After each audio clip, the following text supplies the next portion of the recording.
I guess. Hello, everybody. Welcome. It's great for you to come out here on a Tuesday evening right after Thanksgiving, so appreciate you coming out. My name is Jeremy. If you don't already know me, Jeremy Malloy. I am the lead on climate change and integrity of creation with the Sisters of Providence in Kingston. And I guess I am the host of this evening's workshop on divesting your pension. So because there's a few of us here, I think we might get one more person who said they might be coming in a little late. Because we have a more intimate group, I just want to let everybody know, our presenters have kindly agreed to do it as more of a conversational type framework.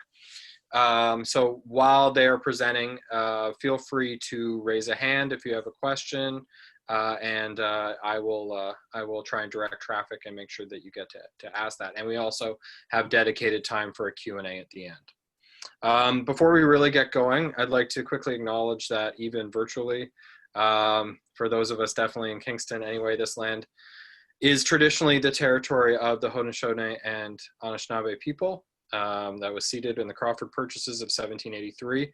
And I think it's particularly worthwhile to take a minute to consider that, given that Indigenous nations are quite often, bearing the brunt or on the front lines of struggles against fossil fuel extraction, not only in Canada, but around the world. I am going to start off by introducing our three presenters and then let them take it away. So we're being joined here by Adam Scott, Patrick DeRoche, and Mark Sibley. I'll start with Adam. He's a climate change expert. He has extensive domestic and international experience in policy, energy, and finance, as well as campaign design and execution. Patrick and Adam are with us from Shift Action for Climate Health and Pension Wealth. And at Shift, he works with wide-ranging stakeholders to bring international climate leadership into Canada's financial sector. Before this, Adam was Senior Advisor to Oil Change International and to Environmental Defence Canada's Climate and Energy Program Manager. Adam has advised governments, provided expert media commentary, and published numerous reports on a low-carbon transition.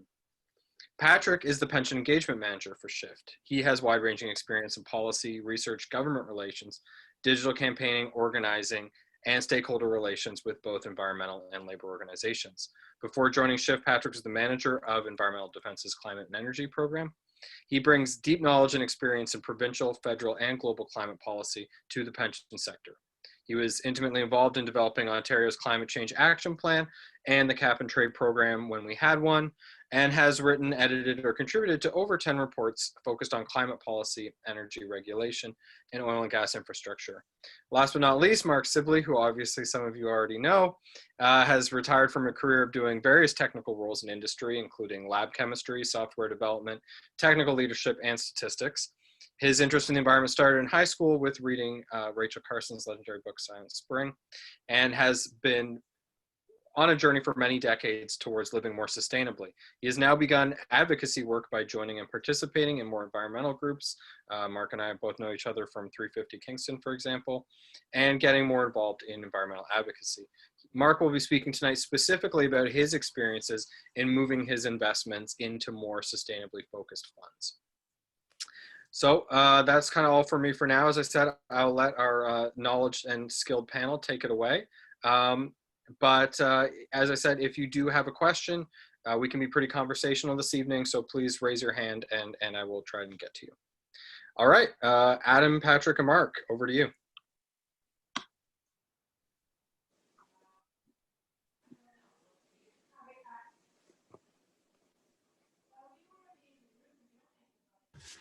Great. Thanks, Jeremy, for inviting us out to do this talk. Just to let everyone know as well, we're recording this evening, so we have some participants joining in person and some will be viewing this after the fact. So just please bear in mind that that's something we're doing. Yeah, we're here to talk about your pension, your retirement, and the climate crisis, and it's a critical time to be having this conversation. So we'll do a quick introduction as we sort of just did there. This is an outline of the workshop as we hope to go through it. So we'll do a very brief touch on understanding the climate crisis, really the context for the conversation. We're going to spend some time looking at the specific financial risks of climate change, going through all of the different ways in which not addressing the crisis will have a negative impact on savings. We're going to go through some of the largest sort of pension fund approaches to managing climate risk. So sort of what's being done now, and specifically we'll go through some of the largest public pensions to check out what they've done so far on climate change and what they're not doing. We'll spend a little bit of time underlining the poor financial performance of fossil fuels, and then we'll get into the nitty gritty of how to effectively and constructively engage your pension fund to get them to move. And then we'll go over to Mark, and Mark will walk us through his experience in greening personal investments, which is a really excellent counterpoint to sort of pensions and personal investment. And then we'll try to leave as much time as we can for some Q&A and discussion. But as Jeremy said, if you want to have a question as we go through, just please ask him. We'll keep this really informal. I put a fair amount of content in here, and I'm going to try to go through it quickly, so I apologize. I may jump ahead just sort of as we're going through. I'll assume that you understand a lot of what I'm saying. Yeah, so I'll just dive right in, why don't we? So the context for this conversation is the ongoing and worsening climate crisis that we're already experiencing. And really at the heart of that crisis is a change in the presence of greenhouse gases in our atmosphere. So this image shows very clearly measured GHG concentrations at the Mauna Loa Observatory in Hawaii since about the 1960s, and it's very clear we're well on track to see a 60% increase in the amount of CO2 in our atmosphere over just this period, and primarily due to the combustion of fossil fuels. And here's what that looks like. So it's pretty clear the concentrations of greenhouse gases in our atmosphere are the direct result of combustion of coal, gas, and oil specifically, and some of the changes we've made as well to the way we use land. So deforestation and agriculture has had some impact as well. But the overwhelming majority of the effect comes through our combustion of digging up and burning these three primary fossil fuels. And really, here's what the impact of increased greenhouse gases in our atmosphere has been. And this is a sort of an overview graph that shows quite clearly there's what scientists would refer to as a temperature anomaly. And essentially, it means we've warmed the planet quite measurably and significantly, and we have officially increased the temperature more than 1 degree over pre-industrial measurements. And we've known very clearly what the causes and the effects and even the solutions to climate change have been for decades now. So this isn't a new conversation we're having. It's just only now broken through into sort of the public consciousness in the last while. And there are countless and significant impacts of a warming world on our climatic systems, and that's having a very real and direct impact on the world we live in. And this is just a slide that shows a few examples. We've got the Hurricane Harvey flooding in Houston, unprecedented flooding a couple of years ago. We saw major water shortages in the town of Cape Town, sort of the first major global city to run out of water entirely from an unprecedented drought. The bottom left there, you see the Columbia Glacier, which is really the water tower for the Saskatchewan River Basin and the prairies in Canada. It's rapidly melting and is expected to disappear. And that will have huge implications for all of the downstream communities. And finally, I think that's a picture of the Fort McMurray wildfire, but I think every single summer season we've been having greater and greater significant wildfires all around the planet. And it's very disturbing to see it. But each one of these is not only, a physical impact of climate change, but it's also directly impacting our society and our economy. So there are economic impacts we're already feeling today. Here's another way to look at those impacts. This is climate change affecting Canada specifically, and these are insured private losses as measured from the insurance industry. And this slide's even a few years old, so these have continued on an upward trajectory since this slide. And you can sort of see some of the big measurable items there. We've got floods in Toronto, in Alberta, fires. This doesn't include BC fires or the significant flooding in the Ottawa and St. Lawrence River 2 years ago. So you can imagine this is just private insured losses. Government expenditure is significantly higher, as well as personal private losses and economic impacts. So the signal is really there for climate change to already be hurting the bottom line. And of course, that's all doom and gloom, but there really is a way out of this. And, global expert scientists, advocates, folks like us have been saying this for some time. There's a very clear path to avoid the worst impacts of climate change and stabilize global temperatures. And really, we have to cut off the source of the problem, and that's primarily ending fossil fuel combustion entirely. We have to also tackle some land use change and deforestation and some other small industrial emissions. But the overwhelming piece of solving the climate crisis is ending our dependence on fossil fuels in our energy systems.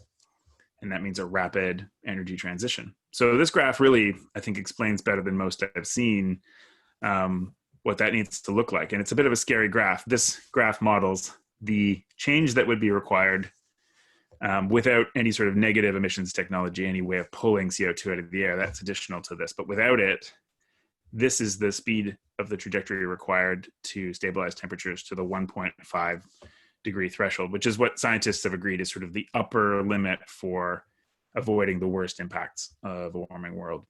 So what you'll see here is, had we started this process back in 2000, the curve was relatively gentle. And as we've delayed, and I've been working on climate change since the early 2000s, and every year we've delayed, it's gotten harder. And that black line is our actual emissions trend. So we're right now standing at the top of a cliff looking down. And it's important to know that the context of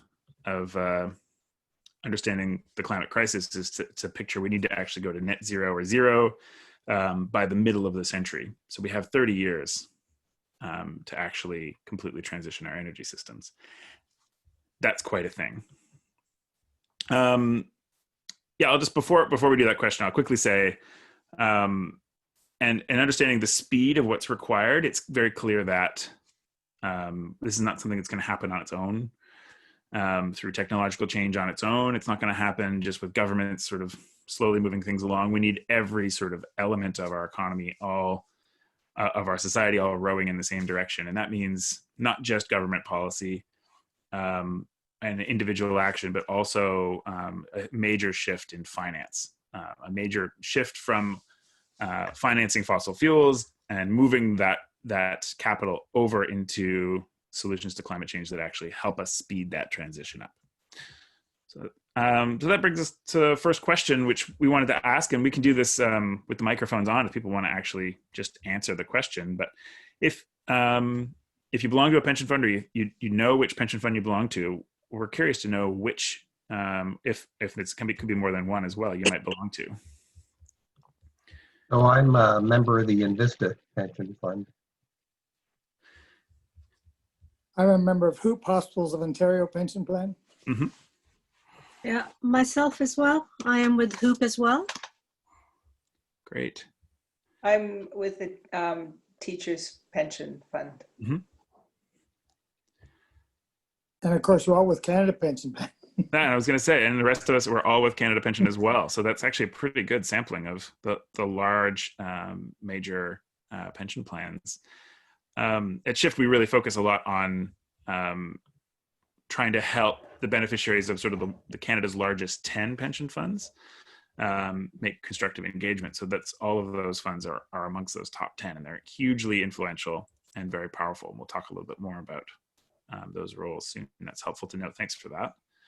So I'm going to talk now about the financial risks of climate change. And I know that the divestment conversation, quite rightly and for a long time, has been a moral one. And this isn't to diminish the moral importance of the divestment movement, but to strengthen it as well by making a clear argument that this is actually in the best financial risk management perspective. So if moving capital out of fossil fuels into climate solutions is actually incredibly financially savvy, it's the way to reduce risk in the portfolio and maximize returns in the long term. And it's important because your pension funds have what's called a fiduciary duty. They actually have a legal obligation to invest in your long-term best interest, to make sure that they're going to be able to pay out your pension long-term. And what's very clear in our work is that a lot of large financial institutions and pension plans, asset owners, asset managers, they're not fully understanding the full implications of climate change. They're not understanding what happens if we don't address it. And they're not understanding the many ways in which the financial world is being already tossed around, basically, by some of these impacts. So I'm going to really quickly blow through the different types of climate financial risk, just to sort of give you some examples. But these arguments around avoiding these categories of risk is actually one of the more powerful ways to drive pension investments out of fossil fuels. So the first and most obvious, I think, is the physical risks of climate change.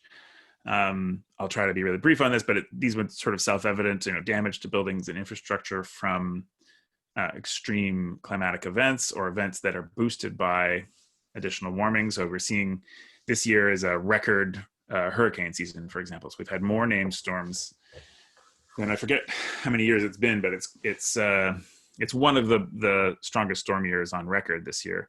And climate scientists have been saying there's a very clear signal that the storms are more powerful and we're getting more of them, and therefore the impacts are larger. So that maybe climate change didn't cause the hurricanes, but the hurricanes are stronger and more dangerous as a result of this additional energy in the atmosphere. So that's damaging infrastructure. It's disrupting global supply chains. Obviously, the forest fires are having physical impacts on property, on health, on agriculture. We're seeing companies actually face liabilities they had no idea even existed. A good example would be Pacific Gas and Electric in California. The big electrical utility had to declare bankruptcy in 2019 because it was found that their equipment was one of the causes of the California wildfires, and they were held liable for some of the damage caused. And that's just one example of sort of unforeseen physical climate risk. And I think, it doesn't take much. You pick up a newspaper any day these days, and you'll be able to find one story that talks about a physical impact linked to a warming world. The second category, and a very significant one, and one people often think about as well, is what we call transition risk. So essentially, the technological disruption and transition away from fossil fuels to clean energy sources has winners and losers out in the world. And some examples on this slide are, if you were an investor in Blockbuster Video in the mid-2000s, you might not have seen Netflix coming. And that transition was not slow and careful and something you could have foreseen. It was very rapid. And Blockbuster Video went from a very major, important retailer all across North America to bankrupt within just a couple of years. Very rapid transition. The second picture you see is a horse and buggy transitioning to cars. That was a transition that took, in the United States, roughly 11 years from start to finish. So at the beginning, almost nobody owned a car. And in the end, in major cities at least, cars began to dominate the transportation system immediately. And a more recent example that also fits well is Kodak. If you were an investor in Kodak, they were the player in the film industry, and they actually had early digital cameras, and you'd think that they would have done well. They were very much like oil industry players of today. They were saying, well, we're going to play a critical role in this transition to digital. But of course, they weren't very good at it, and they didn't have the disruptive technology. And they did produce some digital cameras for a little while, and then were promptly disrupted again by smartphones. And Kodak is completely out of all of these businesses. If you'd owned shares in it, it would have been disastrous. And so those are just you have to sort of help think about those rapid transitions. We're already seeing coal investors facing this exact kind of transition, and we'll talk about some of the other clean energy versions. But it's important to understand fossil fuel companies are largely valued based on their proven reserves of coal, gas, and oil. And so if it's understood that they might not be able to exploit their full reserves by the market, the value of those companies can drop instantly. And that's called repricing. And we've just seen a wave of that happen to the oil and gas companies as a result of COVID-19, rapid repricing of assets in the market and write-downs of those assets. But that's been widely called the carbon bubble, which is sort of the idea that the valuations of fossil fuel companies today is overvalued. And that's an idea Mark Carney has been warning about, and others for some time, and it essentially happened this year. Another sort of major risk here is the dramatic increase of better, cleaner technology, and this is a good example. Solar panels used to be quite expensive, and people still think of them as expensive, but in fact, they're now the least expensive form of new electricity generation, with the exception of wind, offshore wind. So those two technologies are by far the cheapest forms of new electricity generation anywhere, and in fact, it's cheaper to build a brand new solar farm and plug it into the grid than it is to operate an existing paid off coal plant. Because the coal plant, you have to keep shoveling coal. You have to keep purchasing expensive coal and putting it in the plant. And the marginal cost of running a solar farm is nothing. Here's the same very familiar looking curve for lithium ion battery modules, which are driving the transition away from internal combustion engine cars to electric vehicles. And this graph is already extending further to the right. So we've had an exponential drop in the cost of batteries, and that's very rapidly bringing electric cars into cost parity at a purchasing price level with electric vehicles. Of course, if you do the math now, you'd realize that electric vehicles are actually on a total cost of ownership basis already cheaper than internal combustion engines because they cost so little to operate and to maintain. And here's some other graph that sort of shows you a couple different views of that. You can sort of see all of these different clean technologies have had rapid drops in their costs, and they're all incredibly cost competitive now. You can see the difference between sort of the light blue in 2010 to 2018 when this graph was made. Rapid transition. And we're already seeing, this transition risk bite into the bottom line of fossil fuel companies. And this was already a big issue. You can see this was returns are calculated to January 27th, 2020. So these are the returns of fossil fuel companies, and specifically looking at Exxon. They've been performing very poorly for a decade.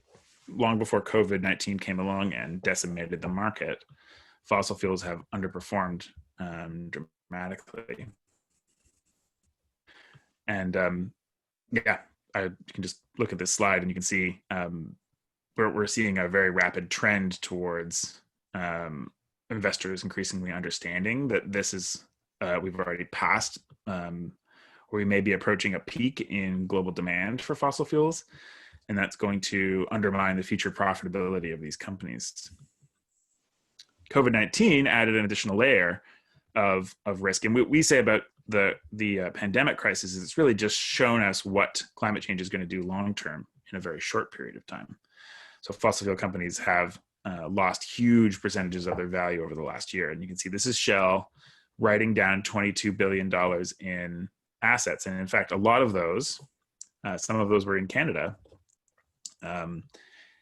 That's actually the carbon bubble we talked about earlier bursting. That's them admitting, look, it's not going to be, oil prices won't be high enough for us to exploit the reserves we have proven already. So that's a sort of a quick run through transition risk. We'll move on to policy and regulatory risk. And this comes largely from, as the climate crisis gets worse and as governments and as people like us demand stronger and more ambitious policies to address the crisis. The ultimate goal of many of the most effective climate policies is actually to wind down or phase out fossil fuels. Carbon pricing, banning internal combustion engines, banning coal-fired electricity, making our buildings more efficient so we can remove our gas dependence for heating our homes and our buildings, cutting industrial emissions and electrifying all elements of the economy, including transportation. All of those will have a huge and rapid impact on demand for fossil fuels. So the potential for regulation to negatively impact the bottom lines of companies in the future is very significant. And some of those changes in policy may not be priced into the companies today. So if you own fossil fuels, you may be exposed to substantial policy and regulatory risks. Yeah, I'll just move on from that really quickly. And as well, we should also say there's legal and reputational risk that goes with this as well. So we've had a lot of fossil fuel companies actually lie and cheat and actively lobby against more ambitious climate policy. And one of the reasons we're so far behind today in terms of addressing this crisis is because we've been actively fought at every turn by fossil fuel companies. So there are a number of legal challenges around the world, similar to the legal challenges that happened for tobacco companies in the 90s, taking fossil fuel producers to court. And likewise, the reputations of these companies is also taking a hit. So investors are shying away from financing them. So that's quite significant. And finally, the last category of financial risk I wanted to touch on quickly is probably the most significant, but the one that's never talked about. And this is what we'll refer to as portfolio risk. And this is the best way to describe this is the risk that occurs financially from not addressing the crisis. So your investors will say, pension funds will often say, well, we just invest in the world as it is. If people demand fossil fuels, then we want to be the ones to supply them, whatever. We're just going to carry on, steady on. And if we do that, we won't manage to stabilize temperatures globally. And we'll have runaway climate change, which will cause cascading failures in the economy and in our ecosystems and our societies around the world all at the same time. And that will have a major impact on the ability of any measure of economic activity, GDP, to continue growing. Pension funds require, as any investment does, you require compound growth over time. That's how you actually grow the pension, the retirement savings to pay out. And if you have headwinds from, wildfires displacing people, if you have water shortages, if you've got security concerns in different countries, if we already are facing a very serious migrant crisis both in North America and in Europe, people trying to escape places where there are substantially impacted regions, and all sorts of geopolitical problems there, and ethical and moral ones as well. So we're facing all of this, but you just need to understand the bottom line here is if they're not part of the solution to climate change, then they're not acting in your best long-term interest. Your pension fund actually has to become part of the solution to climate change in order to meet their fiduciary duty to you. And this is something that legal scholars are really latching onto now. And we've been working with several of them, and they've identified that there's a very clear and credible legal case to be made that asset owners and investors, and particularly pension funds, have a legal requirement to actually invest in solutions to climate change. This is some quick headlines that show we're already experiencing some headwinds to GDP from climate risk. I think some of these projections out into the future are not even strong enough, but there have been numerous studies pointing to the fact that climate is expected to slow global growth of the economy. So all of that doom and gloom, as any good climate presentation will show you, can also include some positives here, and that is there is a very substantial climate-related financial opportunity. And the transition we've been talking about, rapidly shifting away from fossil fuels and into climate solutions, means that the overwhelming growth that's available in the economy to grow your savings so you can retire are found in clean energy, clean transportation, energy efficiency, and all of these other climate solutions. The growth trajectories for those sectors is exponential. And that's where, if you're being savvy and you're paying attention to these these very clear trends, there's a lot less financial risk and a lot more opportunity. And we are starting to see some of the pension funds wise up to this fact, but they've been very slow so far.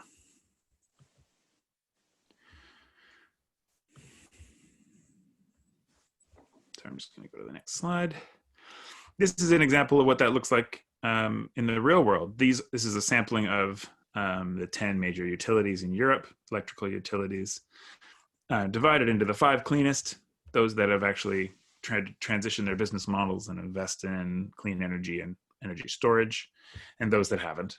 And you can see that the performance trend is incredibly clear from 2014 to 2019.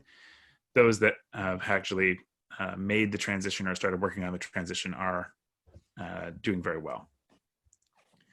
And in fact, you can find all sorts of financial data that goes back 10 years showing that this trend is already well underway. This isn't a conversation about 2030. This is a conversation about 5 years ago. And we're starting to see the financial world finally come around to understanding this as well. This is a letter from Larry Fink, who's the CEO of BlackRock, the world's largest asset manager. They invest funds on behalf of many, many clients, some of which are pension funds. And this came out in January of last year saying climate change, awareness of climate change in our investment model is going to fundamentally reshape finance in the future. And this has had a very major impact in financial circles. Quickly, as I mentioned before, that red line on the bottom there is the energy section of the S&P 500 in the US. And it shows you from over the last decade that the energy part of the S&P has woefully underperformed the rest of the market. And you can see at the top there, there's information technology, tech companies, the very top, and energy has completely underperformed. So the huge amounts of capital have been invested and it's not returned those investments the same way. It's grown 6% versus the overall growth of 190% in the index. So now I'm going to change gears and we'll talk a little bit more specifically about pensions in Canada. It's a quick moment to pause. If anybody has any questions about anything I've just said, now might be for any clarification at least. I'm going to try to be quick so that we have lots of time at the end here, but. Adam, I'll launch a survey question as well while you're speaking about that last slide. So great. A survey pop up on your screen, everyone. You can it's multiple choice. It's always really useful to know who we're speaking to, and it's good to get feedback on those sorts of things. So, well, maybe I'll just give you 1 second to consider that.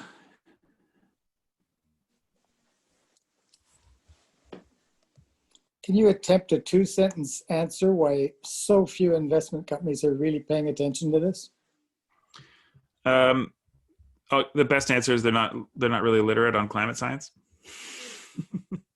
Well, they all say incredible things about they are and show you the 2 things they have that are green in their portfolios. And yeah, we'll have a bit of time at the end for a little bit of a longer conversation around ESG investing, and maybe Mark's got some insight as well. And but there's a whole movement towards sort of very soft, responsible investment, but none of it's really grounded in a clear understanding of what's happening and where we have to go. And I'll explain that a little bit further. But yeah, they're just not understanding a lot of what was just in the beginning of the presentation I just gave you. thank you. So this is just an overview of how the pension model in Canada works. There's a specific, Canada's quite famous for our pension funds. They're widely revered around the world. And there's the Canadian model for pension management is actually one that's been adopted in a lot of places. And it's the basic model of it is large, in these cases, large public civil service pensions are paid into an investment board, and then that money is handed over to a private, for lack of a better term, Bay Street investment firm. So they pay full competitive salaries. It's an independent company that exists to invest and manage the investments of the beneficiary group in question. And probably the most famous one, I think, sort of is the Ontario Teachers Pension Plan, but all of these top 10 pension funds in Canada are all sort of in that category. And they're sort of famous for having, they have staff paid millions of dollars in bonuses. It's every sort of thing you would find in a very high profile financial institution. Arm's length with not a ton of oversight from the membership, but sort of a carte blanche to invest. Because the scale of these investors is so high that they take on very sophisticated investments. So they're by and large not investing mostly in the public stock markets. They're actually private investors. They buy whole companies. They operate offices in Hong Kong and in London and in Singapore and just all over the world. They're very sophisticated global investors. And they've been, because they are able to invest in a very wide, diverse range of assets, and because they're actively managing those investments, they're sitting and looking at each one of those deals and tweaking it actively. They've been able to outperform markets and have much better risk performance than many other passively invest pensions. So that's why the Canadian pension model is popular. But essentially, they collect your wages over your entire career, and they can't just pay out what they've collected. That's not enough money. They have to grow it quite substantially. So they're looking at a benchmark rate of return of probably 6% to 10% over a long period of time, and they use that to compound the return on the investment, and that allows them to pay out pension obligations decades away. So that's the Canadian pension model. Yeah, great. We did that question. And at Shift, we're really focused on helping the beneficiaries of the sort of 10 largest funds. And we did an initial analysis back in 2019 of sort of roughly where we thought all of these pension funds were. Am I jumping into the spot where you wanted to get into this, Patrick? I think I can jump in here, sure, Adam. Yeah, why don't you jump in here, because I think this is your section more than mine. Yeah, just to jump right in there, last year we did reports that assessed the management of climate risk by Canada's 10 largest public pension funds and put them on this spectrum here. You can see we have a couple folks from HOOP on this call that they're at the starting line. I can say that we actually don't have any slides specific to HOOP in this presentation, but I will go through some case studies of some other Ontario funds. But HOOP has done next to nothing to manage climate risk, unfortunately. We've spent a lot of time aggregating any piece of publicly available information about how these pension funds are managing climate risk and how they're investing your retirement savings. And we know very little about HOOP, as well as the Ontario Pension Board. You can see some others here, like Ontario Teachers and Canada Pension Plan are a little bit more further along that scale, a little bit more sophisticated on this. We're seeing them starting to do stuff like recognize climate change as a material risk to their portfolio. They're putting in place governance structures and other processes to better understand these risks. They're hiring climate analysts to better collect data on these risks. And they're starting to measure the carbon footprint and carbon intensity of their portfolios and putting a climate lens to undertake scenario analysis on how different scenarios might affect their portfolios. So yeah, we're starting to see some good process internally for how these pension funds are looking at this problem. But I should underscore that they're way behind peer pension funds in other places, particularly Europe, the UK, and New Zealand, where we've seen over 162 pension funds just totally divest for financial reasons alone, because it's simply bad for their investments. So I should just underscore that though some of the funds on this scale are further ahead, no Canadian pension funds has managed this risk as well as some of the leading peers in other countries. I would say in Canada, the top performing funds for managing climate risk is the Caisse de dépôt in Quebec, which manages the Quebec pension plan. They've actually set targets for increasing their low carbon investments by 2025, for reducing the carbon intensity of their portfolio by 2025, and they've actually linked executive compensation to emissions reductions. So we're starting to see some good progress in Quebec, while others in Ontario much further behind. Next slide, please, Adam. I'll start with the CPP. I'll just run through a few quick case studies here about the information that we're collecting for beneficiaries like yourselves. I'll start with CPP. This is the National Pension Fund for over 20 million working and retired Canadians. It's the largest pension fund in Canada, one of the largest in the world, actually. Over $434 billion Canadian assets. To put that in perspective, that's roughly the same size as the economy of Iran or Austria. And these guys, they own large parts of the real physical economy. So toll roads, highways, airports, entire blocks of downtown Toronto, global companies, utilities, big infrastructure. They actually have, very massive influence to shape the physical economy and where it's going in the future. Next slide, please, Adam. In terms of fossil fuels, we do know that CPP Investments has over at least $12 billion invested in fossil fuel companies, and that's nearly double of its holdings in renewable energy. They often have this talking point, the CPP, talking about how they have $6.6 billion invested in renewables. That's a tiny amount compared to what they have in oil sands, pipelines, coal, and gas. A recent report found that this is entirely inconsistent with both Canada's and global climate targets.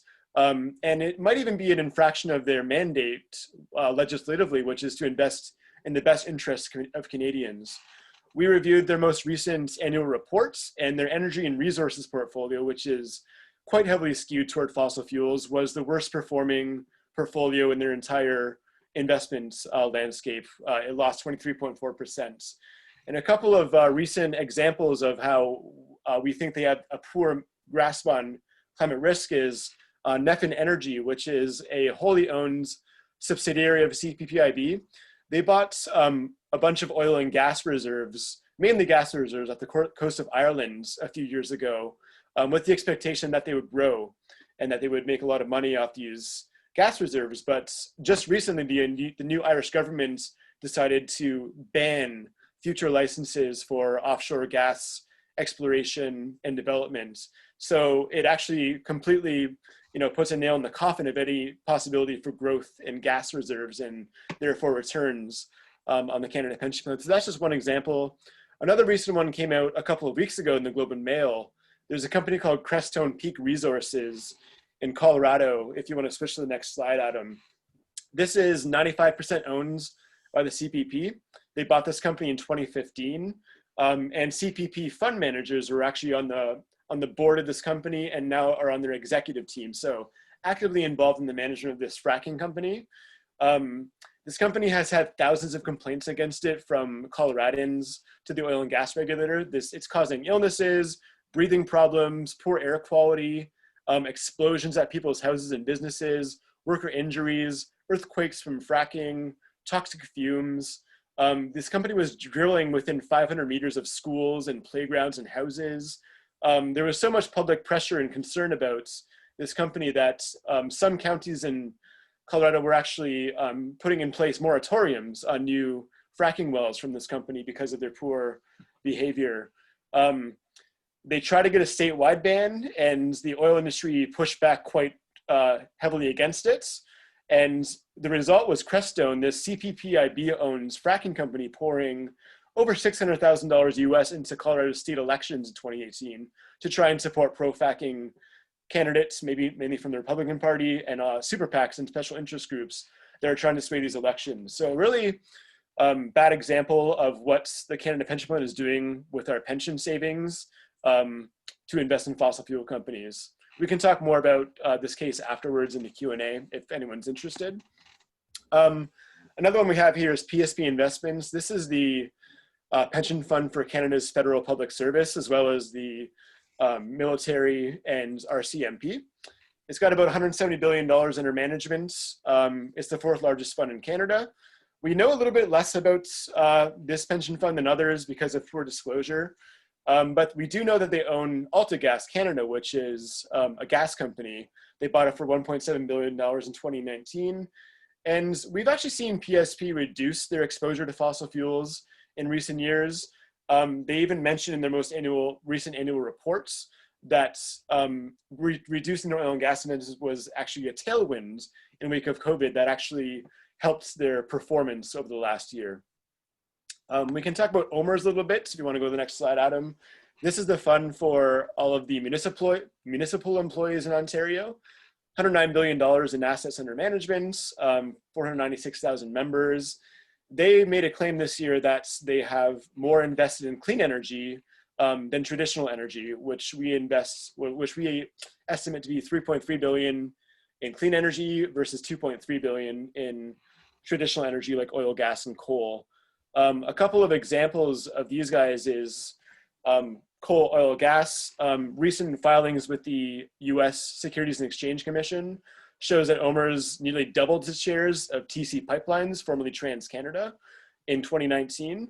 Now they have now in stock about $400 million in this company. And this is the company, of course, behind the Kingston XL and Coastal GasLink pipelines that are quite controversial and been facing regulatory delays and political opposition for years now. We also see investments in Enbridge, in Kinder Morgan, and Meg Energy, some big oil sands companies, the International Petroleum Corporation. So just to underscore that this OMERS is still quite a big investor in fossil fuels. If you go to the next slide, Adam, they're part owner of a utility in Washington State called Puget Sound Energy. And I just wanted to bring this example up as an example of how these investors own companies that say that they care about climate action and want to reduce emissions, but then are actively lobbying against it. So Puget Sound Energy implemented a really sophisticated PR and lobbying strategy to prevent a proposal in Washington State to ban new gas hookups in the state. So if there's going to be new business or new homes or new developments, then they would actually have no access to natural gas. And Puget Sound deployed a strategy to try and push back against that, and it was successful. So it just goes to underscore that these companies that are owned by these pension funds, as much as they say they want to be part of this energy transition and reduce their emissions, they're actually actively preventing and delaying the regulations that can help that happen. And I know we have an Ontario teacher on the call, so we can talk about the Ontario Teachers Pension Plan quickly. 329,000 active and retired teachers, members of this plan. It's the third largest in Canada, about $205 billion in assets. Again, massive influence and highly respected around the world as well. They're a little bit more sophisticated in their analysis of climate risk. But if you go to the next page, a 2017 analysis estimated that they have $25 billion in fossil fuel companies invested. It's notable that it's decreased significantly since then, but we still estimate they have about $8 billion invested in fossil fuels.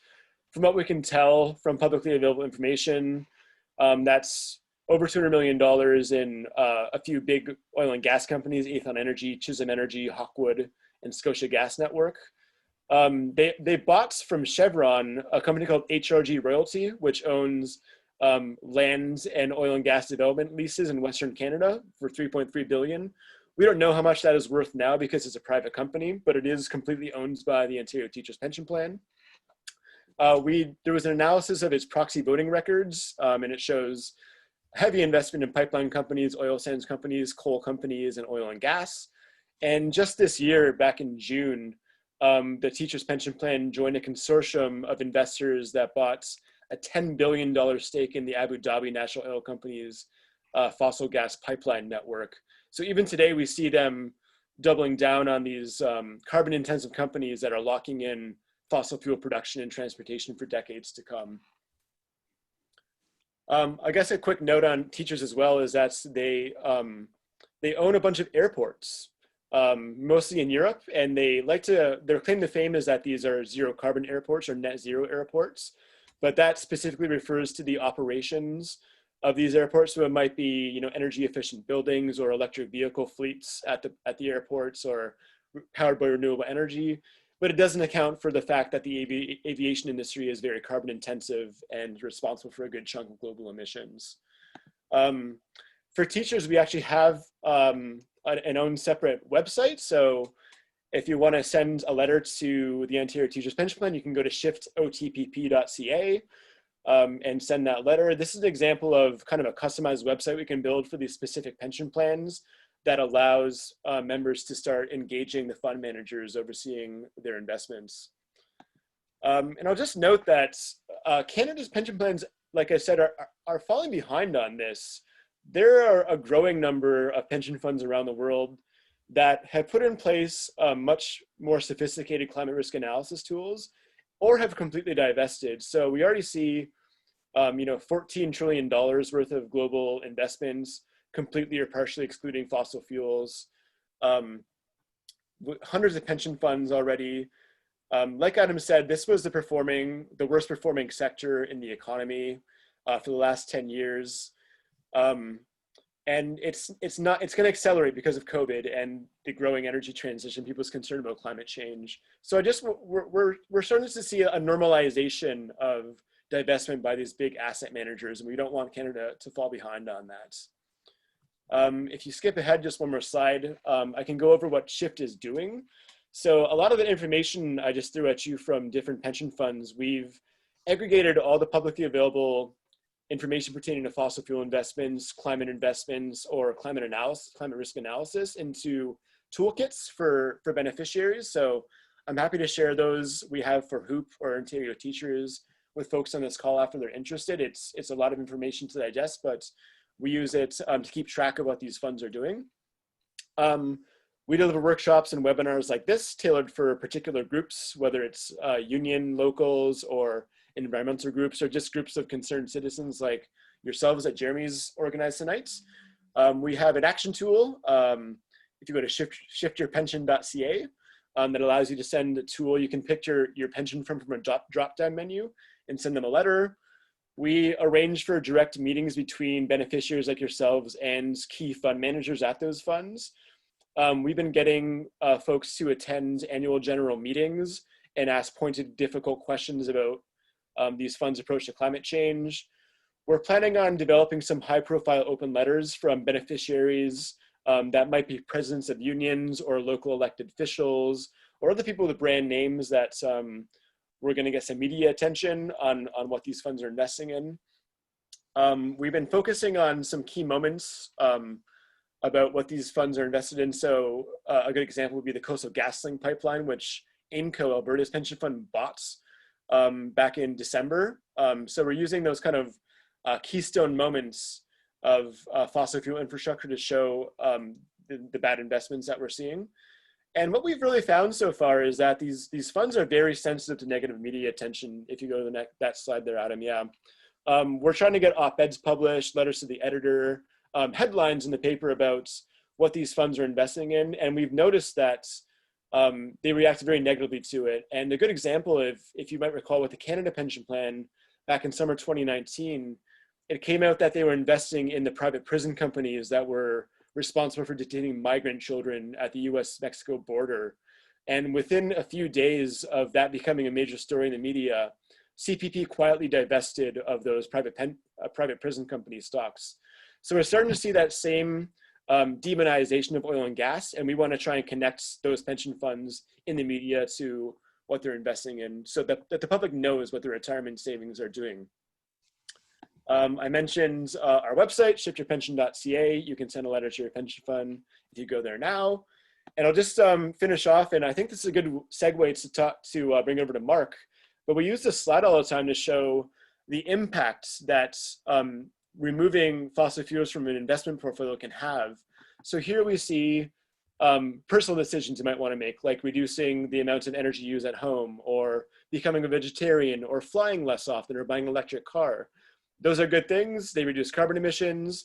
They reduce your own personal carbon footprints. But compared to the amount of capital that is being moved when these major investors like pension funds are assessing climate risk properly and removing fossil fuels from their portfolios, is vastly larger than what you can do as an individual. So that's why we're really trying to mobilize Canadians to start engaging their pension funds on reducing emissions, and why we think it'll have a real impact on the actual physical economy and on the future of the energy transition. These funds are so large that they can actually move the dial on global emissions. And we just want to kind of get that across with this slide. And with that, I think I'll turn it over to Mark. I believe he has some advice on how to decarbonize your own portfolio. Oh, Mark, we can't hear you. You're muted. All righty. I'll try sharing here. Once again, I've got problems. We practice this too. Okay. I'll try once more here. So put it into show mode. If you want a minute to debug your problem there, we could take a question if that's useful. Okay. Mark. Yeah, absolutely. Does anyone have any questions after Adam and Patrick's presentations? There's quite a bit to digest there. So It's it's quite overwhelming, I find, and then I feel like the onus is put on people who are, contributing least in terms of climate change. People like me who walk everywhere and trying to be very mindful and have been, have compost systems and all of that. So it's terribly overwhelming if we think about that. And in the meantime, I was really astounded when I heard David Attenborough, who's one of my favorite people, come up and say, we need to be frugal while he's dealing with the royalty. It's just like, got your priorities right. So having said that, this is wonderful. Thank you so much, because this is really giving us insights into a whole bunch of different things and giving us knowledge. So thank you, Jeremy, for organizing, and thank you, everyone. excellent. Okay, is that sharing now? Yep, it's looking good. We can see it. Oh, okay. Yeah, I can see it. It's just not showing on my main screen. Okay. So I got involved in this issue with, thinking that I could do good and actually have better investments if I went down the road of divesting from fossil fuels. I've read some corporate night articles and heard podcasts talking about the carbon intensity of your portfolio, and it got me thinking. But before I get too far, I've got a warning here. This is just my own experience. I'm not a trained investor. I have a defined benefit pension plan. So it's my additional investments that I'm talking about here. And if they were to all go south, then, I can still live on my pension. So seek professional advice. Okay, and ESG investing is really becoming a hot topic. And I thought I'd give some of my perspective on what investing is to me.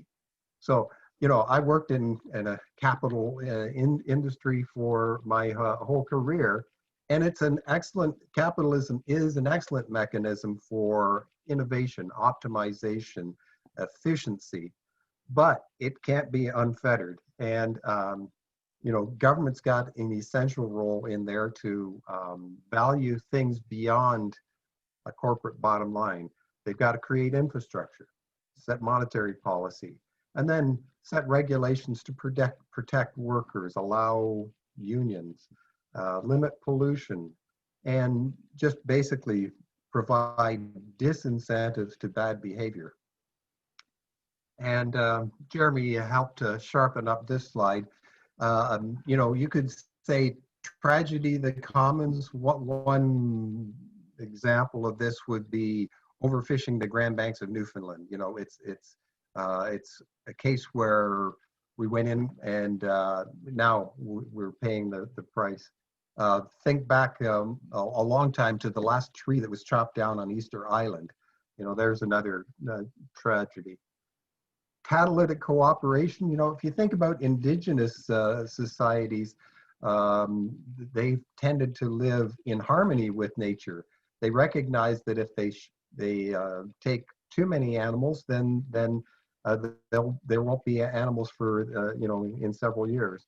And so we've got many things happening now, so the world is changing awfully quickly. Here's how I look at stock markets, and it's pretty simplistic, but you have your big company and they said, hey, if you give us money, we'll try to make more money for you than you invested.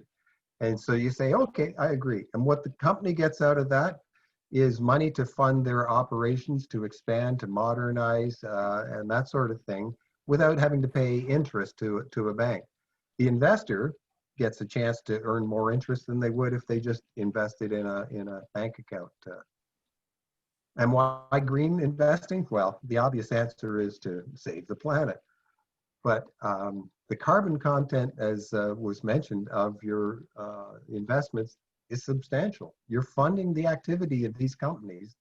And, you know, even if you fund a bank, the bank is in turn funding fossil fuel companies. So moving your money into these green funds sends you know, a really powerful message to the companies, to investment firms and advisors, to fund managers. And I know when I went into discussions last fall with my investment advisor and said I wanted to move roughly a third of my investments into ESG, especially sustainable focused investments, she had to jump through a bunch of hoops and put me in different categories. And then when I said, you know, in May that I wanted to go to 70%, that process took until late August. In fact, there's still some wrinkles getting out. And of course, you know, in the fall, I'll tell her I want to get to 100%. And there's two basic approaches you can take. One is positive selection, where you say, I'm going to buy the stocks or funds that invest in the offshore wind, solar, these sorts of companies. And that's good, and that sends a really strong message. The other way is just to sort of put filters on and say, I want to exclude fossil fuels, but that's never 100% clean. The example is if you get rid of Exxon, Shell, Mobil, and so on, you might still have money invested in banks, and the banks in turn invest in fossil fuels. So that's the two basic approaches. And here's my own experience, and take this with not just a grain of salt, but with several lumps of salt. You know, I moved about a third of my investments into the sustainable funds, and those are the ones shown in green. And when the COVID thing happened and the market tanked, now we got different funds with different risk levels, and you know, it's an apples and orange comparison. But I did an analysis at that time and sent it back to my investment advisor and said, hey, you know, my thought that this would be good for the planet and good for me, so far it's panning out. And, you know, so far I've been quite pleased with the returns. Now, there are some dangers to this, but, you know, I think it's worth the looking at. The funds tend to have shorter track records, but, you know, the track record of fossil fuels is long, and as has been mentioned, it's not very glamorous anymore. It's looking pretty grim. You know, fund managers or your investment advisor always likes to keep your money in different buckets of different risk level. Most of the sustainable focused funds tend to be equity, and that tends to be higher risk level. So I had to sign off on going to higher risk levels. And the choices are more limited. You've got things like corporate knights that can help guide you, and other things, but there's not good legislation saying, hey, you have to you know, fill out the sustainability analysis and put that in your annual report. It would be nice if there was more options for green bond funds, because that's a way where you wouldn't get terrific returns, but your risk level would be less, and you'd be directly funding sustainable focused investments. And just to recap, seek professional advice. And if you've not looked at Corporate Knights, I think it's affiliated with the Globe and Mail. It's good. I saw some slides from the Guardian. They actually do pretty good reporting on environmental issues. And Diane Sachs's Green Economy Heroes podcast I've been enjoying. She was the Ontario Environmental Commissioner. and she had one on goodinvesting.com. So this was a guy that helps people invest in sustainable type investments. So that's my spiel. Any questions on that? Mark, can you name any companies that are actively following good ESG screened investing? Well, what I'd suggest you do is you go to Corporate Knights, and they have a top 100 list. And Okay. their rankings, they show their ranking for the social component, the environmental component, or the three aspects of ESG. And for me, much as I think, equal opportunity and those sorts of things are really necessary, in 20 years, if we don't have a viable economy, it won't matter if the last 5 people employed are being paid equally for men and women and people of color and so on. That's overstating the case, but you get my point. Yeah, sure. Yeah, I'm not going to give you specific advice on a particular fund, but I will say that I use Corporate Knights to help me create a list that my investment advisor then looked at and winnowed down further, and and it's gotten some attention, within the investors group, and one of the funds we've invested in, the fund manager is actually setting up a call with me specifically. So a single investor is getting a call from a fund manager. How often does that happen? That's great. Yeah, thank you. I have a question for Adam and Patrick, just regarding CPP especially. I'm just kind of thinking of Ruhi's point from earlier that like it is people who kind of hold the least amount of power in a pension investing system that are being called upon to engage, which is true. It's just it is super unfair, but I mean every aspect of the climate crisis is pretty unfair, considering the amount of the people in the developing world who have done the least in terms of polluting the climate are experiencing the most severe and immediate impacts. But so with CPP, how would you engage CPP versus engaging someone like OMERS or teachers? Like, it's a kind of a different beast, right? Both like in size, but also like in the kind of position that it occupies in Canadian political culture. Like, is engaging CPP, is it the same approach or is it different, or what would you even do to get started with that?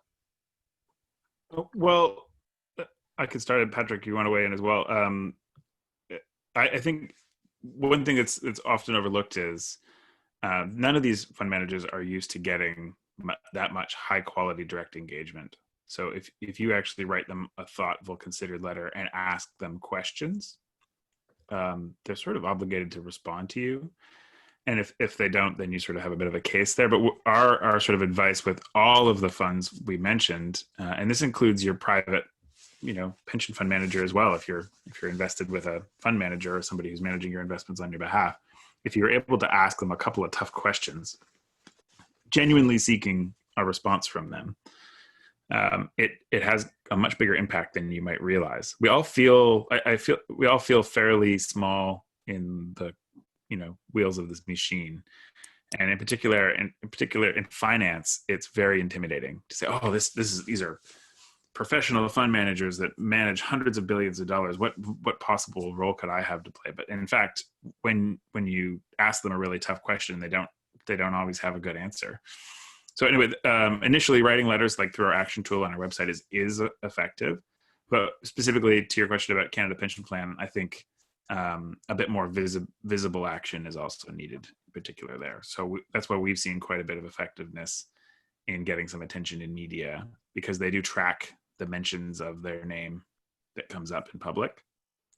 So if they're hearing negative things about themselves, and the fund is very clearly politically protected.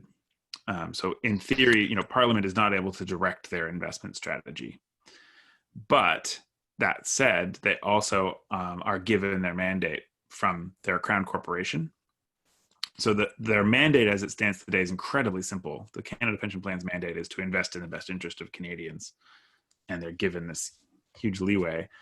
There may be the possibility of expanding or changing their mandate in the future that may be required to get them to act. And so that's, it might be worth a conversation with your MP. It may be worth sort of that angle as well through the oversight that government has. Government can't direct their investments, but government can ask questions about how the fund itself is governed. So that's what I would advise. Patrick, I don't know. It's a long answer, but. Yeah, I was going to say something similar. We have been talking to some environmental lawyers about exploring legislative reform for the CPP, but that's I think that's a large ball to push up the hill, I think. But the question is timely, because right now, actually, the CPP is required by legislation to hold public meetings every 2 years. And they are actually in the midst of those right now. The first few were last week, and there's another 4 or 5 next Monday and Tuesday, actually. I just posted the dates and times into the chat if anyone's interested. And I'll also post an e-blast we sent to our supporters asking them to attend these meetings and ask some really difficult questions about their fossil fuel investments and approach to climate risk. So I'll share that. I would encourage you to attend some of them. They're about an hour long. And like I said, some of them are last week and some of them are continuing next week. So now is actually a really good opportunity to engage them. The other avenue we are considering, and this is following up on what's happening in Australia, there is a 25-year-old ecologist who works for a state government in South Australia who is suing his superannuation funds for its coal investments, saying that by doing that, you are putting my retirement savings at risk because there won't be a livable planet for me at that time. So there are some early discussions of that kind of litigation coming to other pension funds, including Canada. And CPP might be a target for that kind of litigative action. And it might not even be required to proceed all the way to court with it, but just the threats of litigation would force them to change their internal processes to better assess these risks.